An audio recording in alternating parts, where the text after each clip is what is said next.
Protests broke out across Brazil after the Senate approved an austerity package that freezes public spending on social programs for the next 20 years. Passage of the plan is a victory for President Michel Temer, who says it's essential for the country to get back to sustainable growth. Protesters and other opponents say it will have a devastating effect on the poor. But the move by Congress was well received by financial markets and economists, who see few other options for President Temer. He was the only solution. And as the only solution, he's doing what we expect he could do. He has no time to think but to execute. And he's in the process of executing what he thinks is capable of. Still, the government's low popularity makes it harder to push ahead with economic reforms.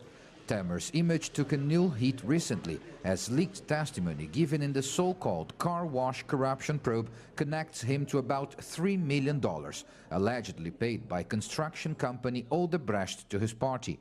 The allegations led to the resignation Wednesday of one of Temer's closest advisors.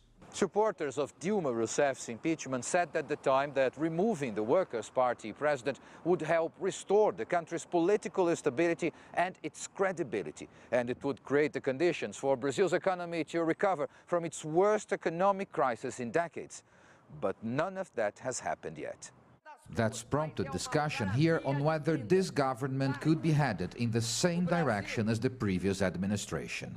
Temer, in a sense, by the fact that he has strong support in the Congress, he's in a quite different position than was Dilma Rousseff some months ago. The question is, with economic measures that are very hard, will he be able to get support in this condition?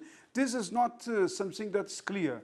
There are still unpopular economic measures Temer plans to push forward, like pension reform that includes raising the minimum retirement age.